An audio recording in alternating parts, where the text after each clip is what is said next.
Aéroport d'Olombo, dimanche 2 juin 2024. C'est en début de soirée que l'avion transportant le président de la République a atterri sur le tarmac de cet aéroport.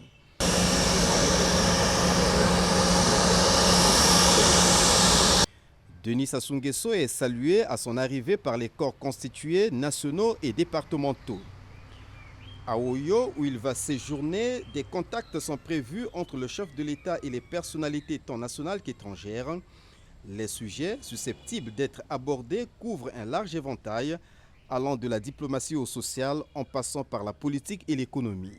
Régulièrement consulté sur les grandes problématiques du monde actuel comme les changements climatiques et le règlement des conflits en Afrique, Denis Sassou Nguesso n'a de cesse d'afficher sa disponibilité et de mettre son ingéniosité et son expérience au profit des causes nobles.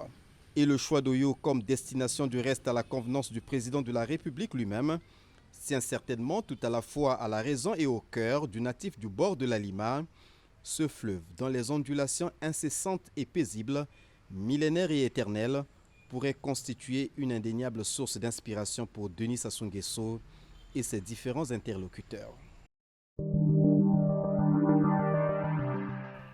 C'est une délégation conjointe ministère des Affaires étrangères, ministère de l'économie forestière qui a été dépêchée à Kinshasa par le président Denis Sassou Nguesso. Conduite par Rosalie Matondo, ministre de l'économie forestière, cette mission est arrivée au palais présidentiel de Mongaliema pour transmettre l'invitation du président de la République du Congo, Denis Sassou Nguesso, à son homologue de la République démocratique du Congo, Félix Antoine Tshisekedi Tshilombo.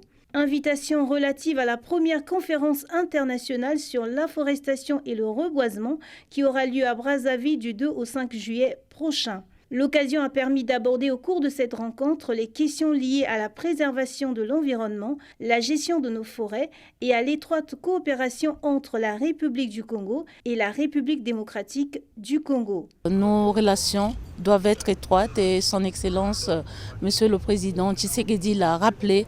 Il nous a demandé à ce que les deux secteurs soient intimement liés pour régler les thématiques qui sont des enjeux aujourd'hui planétaire, de la préservation de l'environnement, de la conservation de nos forêts et aussi de cette économie que nous devons promouvoir à travers nos ressources naturelles. L'initiative du président Denis Sassou Nguesso, c'est de proposer à l'humanité tout entière une décennie mondiale d'afforestation, a dit la ministre congolaise de l'économie forestière. Nous vivons ces dangers, nous vivons ces effets liés au changement climatique avec le décalage des saisons, les températures qui augmentent, la sécheresse. Mais également, nous avons parlé du fait que nos communautés utilisent le bois comme source d'énergie domestique. Donc ce bois qui est exploité dans les forêts naturelles est une grande cause de déforestation. C'est pourquoi l'initiative de son Excellence, Monsieur le Président de la République du Congo, c'est de proposer à l'humanité tout entière une décennie mondiale de l'afforestation et du reboisement. Cette mission en République démocratique du Congo marque le début d'une longue tournée de sensibilisation sur la conférence de Brazzaville de juillet 2024. Lors de cette réunion, plusieurs points essentiels ont été abordés, notamment l'organisation logistique et la participation des experts. La ministre Rosalie Matondo a souligné l'importance de cet événement pour le Congo et la communauté internationale. Nous sommes heureux de savoir que la FAO prend en charge une session liée à l'état de lieu des plantations des forêts au niveau mondial. Nous avons la France, l'Union européenne qui prennent le lead sur la session sur les avancées technologiques, la science et la technologie liée à la forestation et le reboisement. Nous avons d'autres, le PNUD par exemple, qui prend aussi une session liée à tout ce qui est financement et partenariat. Donc chaque partenaire s'est positionné sur une thématique bien donnée et va mobiliser donc des experts qui vont animer et la modération, les sessions et qui vont participer dans les panels. Les partenaires techniques ont réaffirmé leur soutien et ont fait des propositions pour assurer le bon déroulement de la conférence. Aujourd'hui, c'était question de comprendre l'état d'avancement de cette conférence et pour les partenaires de poser les questions concernant les sessions qui seront présentes pendant la conférence, comment on va vers la déclaration finale de cette conférence. Brazzaville se prépare à accueillir des experts du monde entier qui discuteront des défis et des opportunités liées à la forestation et au reboisement. Les attentes sont élevées et tous espèrent que cette conférence aboutira à des résolutions concrètes et à des engagements fermes en faveur de la reforestation. Sous la conduite de Pierre Ngolo, président du Sénat, la troisième session ordinaire de la Chambre haute du Parlement a débuté par 1 minute de silence pour honorer la mémoire de l'ancien sénateur André Longuele. Elisabeth Mapa a ensuite présenté les sujets principaux de cette session.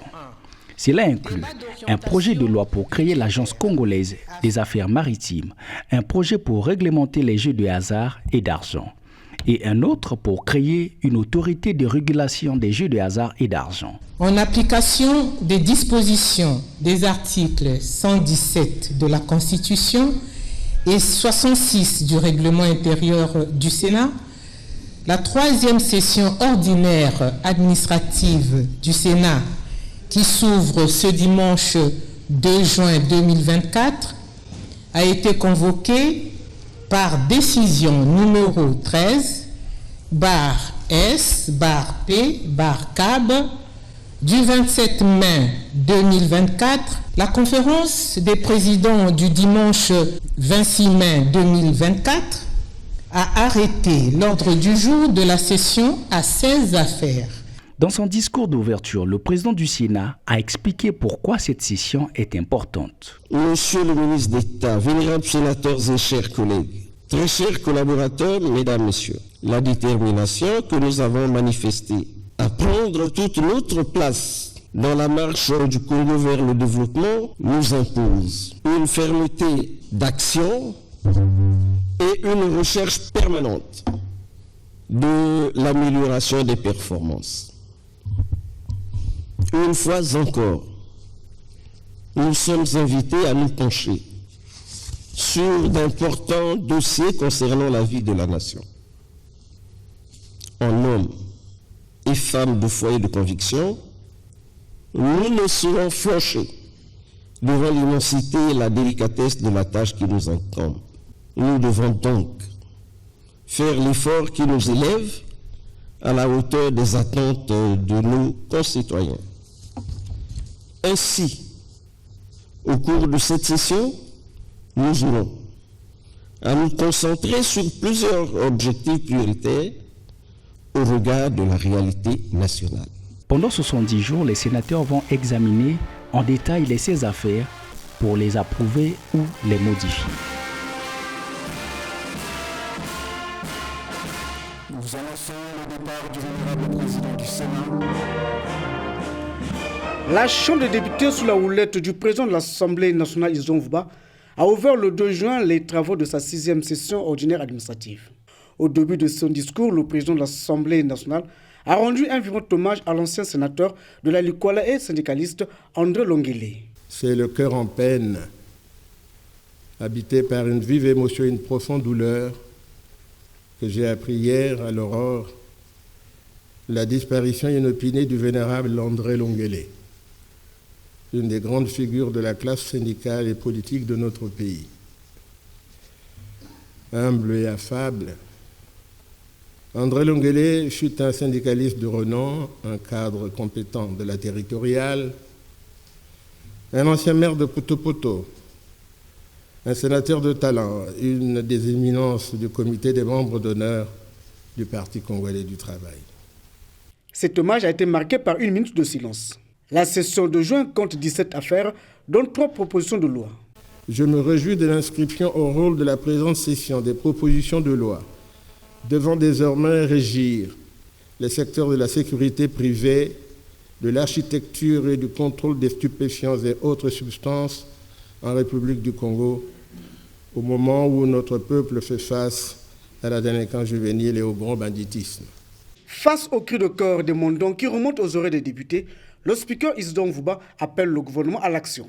S'agissant des questions de sécurité, il faut le dire, notre action dans cet hémicycle a toujours porté sur la démocratie, la paix et la sécurité face à la répétition des signaux négatifs et alarmants qui nous ont conduits à diligenter des missions d'information et d'enquête. La paix de cœur et la tranquillité des esprits, prônée depuis longtemps par le président Denis Sassou Nguesso pour notre peuple, est une conquête de tous les jours pour notre institution qui est vent debout pour tenir le cap. Le président de l'Assemblée nationale, Isidore Mvouba, a aussi fait le point de sa récente mission en Algérie. C'est pour cela que nous saluons l'engagement, depuis quelque temps, des forces de police et de gendarmerie dans la lutte contre le grand banditisme, dans une approche de mutualisation des hommes, des moyens et des actions. Cependant, il y a tout lieu d'éviter au moins 2 écueils dans la conduite de cette opération qui se dénomme significativement coup de poing.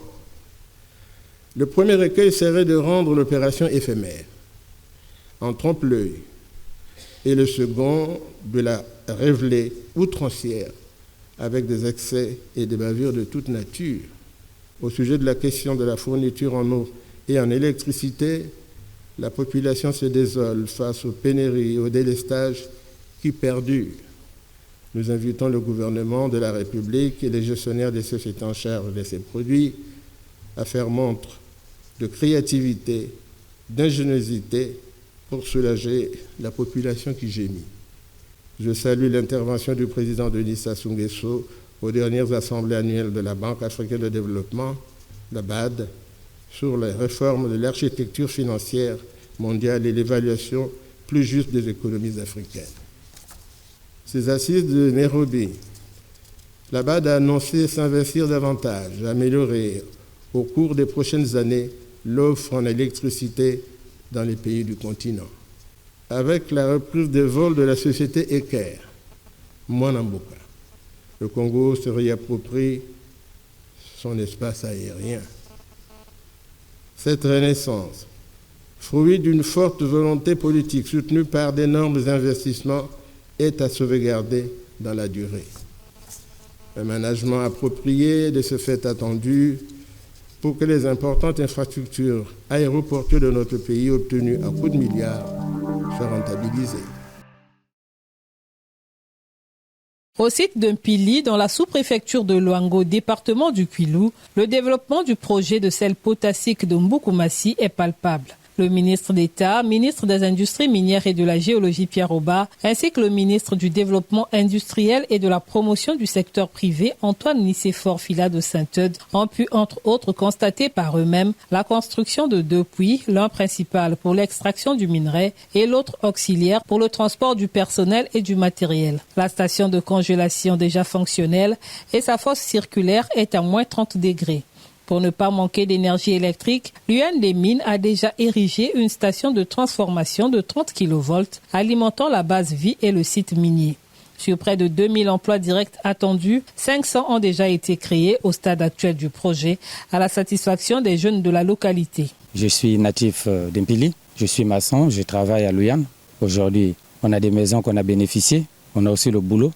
Vraiment, je remercie le gouvernement pour tout ce qu'il a fait pour nous. Ce projet, dont le coût global est estimé à environ 1,3 milliard de dollars américains, aura une capacité de production annuelle de 5 millions de tonnes de chlorure de potassium. Les 2 membres du gouvernement se sont dit ravis du rythme d'évolution du chantier. Le développement industriel est en marche. En regardant les installations, on est convaincu que d'ici 2025, l'usine sera opérationnelle. Je viens de voir vraiment que le travail se fait réellement. Ils ont promis entrer en production en 2025.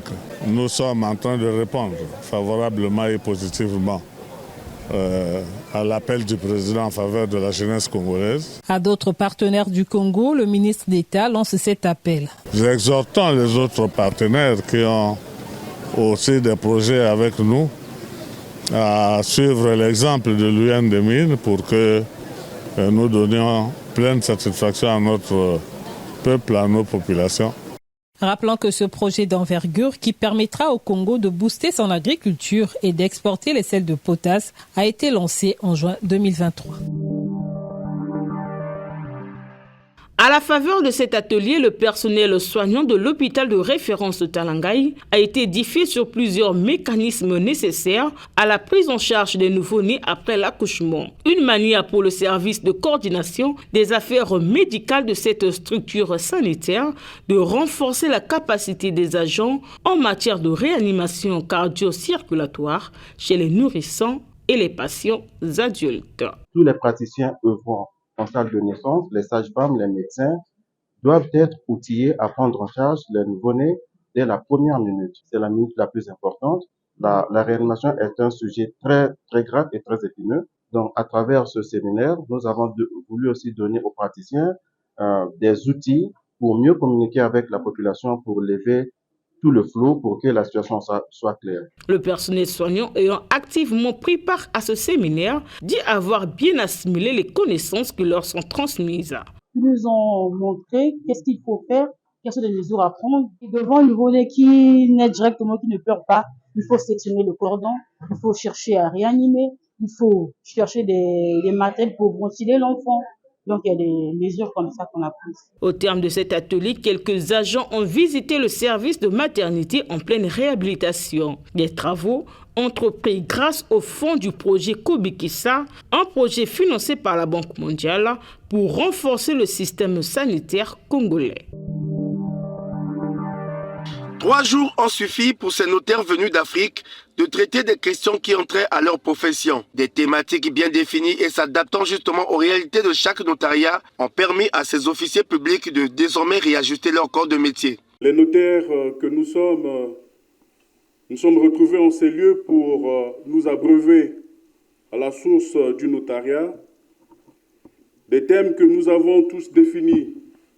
Nous avons suivi les enseignements nécessaires et nous repartons remplis. Au terme de cette 17e université du notariat africain, le président de la Commission des affaires africaines de l'Union internationale du notariat a placé la formation des notaires au cœur des assises définies ici par leur organisation. Cette porte qui va se fermer, c'est celle de l'université, mais une fois qu'elle est fermée, il y en a une autre qui s'ouvre aussitôt, non pas celle de la prochaine université qui viendra dans 1 an, mais il y en a une autre beaucoup plus proche, c'est celle du Royaume du Maroc. Cette 17e université du notariat africain tenue à Brazzaville restera sans doute un moment du donner et du recevoir, à en croire ces notaires visiblement confiants. Le principe du donner et du recevoir qui a été mentionné par le président de la Chambre des notaires du Congo, notamment Maître Bertrand-Éric Pondy, a été mis en pratique. Je suis animé par un sentiment de satisfaction et de fierté. Pour nous, c'est vraiment une grande opportunité d'apprentissage parce que ce que nous avons appris nous a apporté un plus par rapport à notre métier. Ça permet un brassage de personnes, de connaissances, de culture et nous harmonisons aussi nos pratiques, nos usages. J'ai toujours tenu à remercier pour son être, son Excellence Denis Sassou Nguesso, président de la République, chef de l'État, qui, dans une vision, avait institué le notariat public qui était encore pratiqué par les fonctionnaires. Les regards sont désormais tournés vers la 18e université qui se tiendra à Abidjan, en Côte d'Ivoire. Face aux enjeux de l'avènement des réseaux sociaux au XXIe siècle, la gestion de l'information sur ces plateformes numériques devient un impératif pour éviter la propagation des fausses nouvelles et la désinformation. Les participants à cette rencontre initiée par le député Elbe Biscay Bidier entendent mener des réflexions approfondies en vue de dégager des actions concrètes afin de promouvoir la diffusion d'une information de qualité et de redynamiser la confiance du public sur les réseaux sociaux. Nous nous rassemblons ce jour autour d'une thématique assise sur le contenu et la gestion de l'information sur les réseaux sociaux. Pendant ces travaux en panel, comme en plénière, notre expertise devra être mise à contribution afin d'épingler les vrais enjeux des réseaux sociaux et explorer les meilleures pratiques et stratégies innovantes pour créer, gérer de façon responsable une information tirée des réseaux sociaux. Pour le conseiller spécial du président de la République, Louis Bakabadio, cette rencontre est d'une grande importance au regard du sujet à aborder. Je souhaite que véritablement entre nous la parole soit libérée, qu'elle soit dédouanée pour que nous puissions ensemble bâtir une nouvelle gestion de l'information pour éviter de tomber dans la caricature, dans le Mokamboka, dans le Yakanokinoki, Naoyo, Kibalodi. Si on peut éviter tout ça à l'issue de cette rencontre, ce serait bien pour l'ensemble de nos concitoyens. À noter que cette rencontre s'est tenue sous le thème « Inspirer le changement, partagez votre expertise sur les réseaux sociaux ».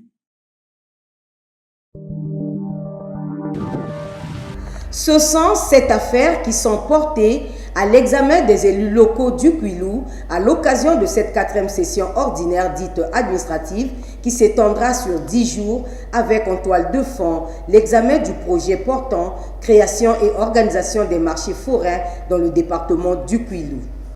Examen du projet de délibération fixant le taux de centimes additionnels sur l'immatriculation des unités de navigation fluviale dans le département du Kwilu.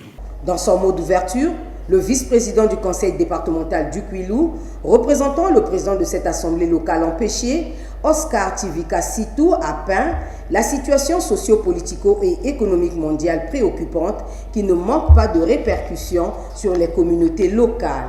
Aussi pense-t-il qu'il n'y a pas de développement local sans la participation des communautés. Ainsi, appelant à l'unité et à plus de fraternité, tout en exhortant les distingués conseillers locaux à plus d'efforts, Oscar Tivika Sitou pense que le combat du chef de l'État à réussir la décentralisation au Congo est bien visible. Aujourd'hui, au fil du temps, la parole du chef de l'État, traduite dans ses différents plans pour le développement du Congo, a permis progressivement la construction d'infrastructures telles la route, le pont de Bakwilu. Signalant qu'après la série des allocutions, les distingués conseillers ont débuté les travaux par l'adoption de l'ordre du jour de ces assises. Dans l'arrondissement 5 Wendje, ici à Brazzaville, le député de la première circonscription de Wendje, le ministre Juste Désiré Mondélé, a suivi ensemble avec le maire et la jeunesse de l'arrondissement, en partenariat avec la brasserie et limonaderie du Congo, Bralico en sigle, la 69e finale de la Ligue des champions européenne. Moi, c'est Barcelone. Donc, Barcelone est resté. Je ne peux pas supporter Real. Je supporte Dortmund. Il y a beaucoup plus de supporters de Barcelone et du Real de Madrid. Et quand Barcelone ne joue pas la finale, je pense qu'on aura beaucoup plus de Madridiens ici et que le meilleur gagne. Les supporters du Real Madrid et ceux du Dortmund, par défaut, avaient du mal à se contenir.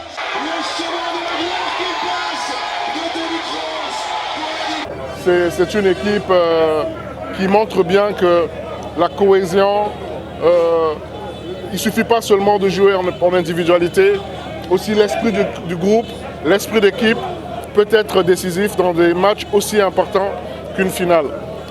Le meilleur a gagné, mais en réalité Dortmund n'a pas démérité non plus. Cette communion avec la jeunesse de Wendje prouve à suffisance que l'élu de la première circonscription de Wendje n'a jamais abandonné sa base.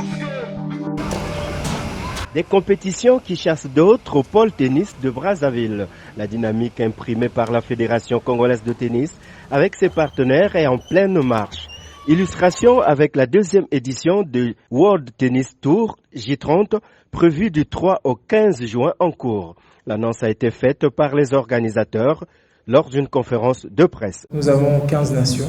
Nous avons également la chance d'avoir 15 Congolais qui vont compétir ici pour défendre les couleurs de notre drapeau. Donc nous avons 12 garçons et 3 jeunes filles qui vont compétir ici à l'Académie de tennis de Brazzaville pour le J30. C'est aussi une occasion pour nous de montrer de quoi le Congo est capable. Ça veut dire que nous aussi on a la possibilité d'organiser de de beaux événements et de belles compétitions. La multiplication de ces tournois à Brazzaville vise entre autres à mettre en lumière le Congo sur la scène du tennis international. Avec l'académie, nous pensons que les jeunes qui sortent de l'académie vont participer aux plusieurs compétitions qu'on va organiser. On a déjà des compétitions pour que les joueurs progressent. Donc c'est ça la mission de la fédération. La formation des joueurs, il y a aussi des coachs qu'il faut former. Nous avons aussi des arbitres locaux qu'il faut former. Parce que organiser une compétition, ça demande aussi des officiels de la compétition qui vont être associés avec les arbitres de l'AITF qui viendront pour cette compétition. En s'appuyant sur son académie nouvellement créée, le Congo espère rivaliser à l'avenir avec d'autres talents africains et mondiaux. Voici à quoi ressemblait autrefois la femme africaine. Elle avait pour coiffure arabe, chicote, sukia maboko et naat, identité de la culture africaine. Au fil de temps, avec l'influence occidentale, ces coiffures sont délaissées au profit des perruques avec lace frontale, closure et mèches qui ne sont pas sans conséquences négatives. En Afrique, on copie toujours un peu mal. Je pense en Occident et ailleurs. Ils ont des cols spécialisés pour les laces, on appelle. Des cols qui sont hypoallergéniques. Ces cols ont beaucoup d'inconvénients pour leur santé.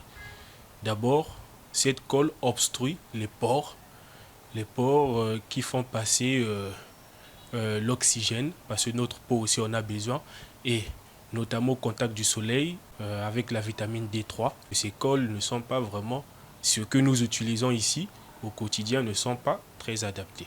Dans ce salon de coiffure, les femmes défilent à longueur de journée. Pour Berniche, qui tient depuis des années ce salon, rares sont les femmes qui viennent faire des tresses à l'africaine. Il y a des femmes qui viennent, mais ce sont des cas rares. Il y a d'autres qui viennent uniquement peut-être pour les tresses avec les mèches. Mais les femmes venir encore au salon aujourd'hui pour se dire, bon, je veux me tresser, que ça soit naturel, c'est un peu rare. On peut dire 5%. La plupart des femmes, ce sont des femmes qui viennent avec des mèches, des tissages et puis des perruques. On se poserait alors la question de savoir, est-ce que la femme africaine n'a-t-elle plus confiance à sa beauté naturelle? Ne s'assume-t-elle pas avec ses cheveux crépus et ses belles tresses? Pour cette femme, l'usage de tous ces artifices de beauté la rend plus belle et confiante. J'aime bien mes cheveux, mais sauf que je me sens très à l'aise quand je mets les perruques. J'aime bien être plus naturelle. Les perruques avec des laces, des cols, ça nous coupe des cheveux. Et du coup, à force d'être trop artificiel, on finit par perdre la beauté. Après la pose de chaque perruque, un soin capillaire devait être fait pour le maintien des cheveux, a ajouté ce formateur, responsable d'un salon de coiffure qui a souhaité garder l'anonymat. Lorsqu'on enlève la lace, ou comment on appelle, enlever la perruque qui était collée, il faut carrément prendre soin, c'est-à-dire de passer par les soins capillaires. Sans les soins capillaires, je crois bien que vous n'allez pas garder votre cuir chevelu et la déventure de vos cheveux en bon état. Qui concerne par exemple le shampoing, des ampoules capillaires, fait en sorte que de protéger le cuir chevelu et les cheveux. La tête doit se reposer. La tête doit faire entrer de l'air. Donc après avoir enlevé une perruque, on doit faire reposer la tête au moins une période d'1 mois avant de remettre une autre. Derrière tout ce modernisme se cachent plusieurs choses, notamment la chute des cheveux, le refus d'assumer son visage rond carré ou plus encore élargi, l'ont signifié certaines femmes. Ici, à l'école de peinture de Poto-Poto, ce temple d'art contemporain situé en plein cœur de Brazzaville, Chirel Otsamingi, accompagné des membres de son association Bantou Culture, ont échangé avec les artistes peintres sur des questions liées aux préparatifs de la 2e édition de l'exposition collective des artistes peintres du Congo, dénommée Tokutana Expo.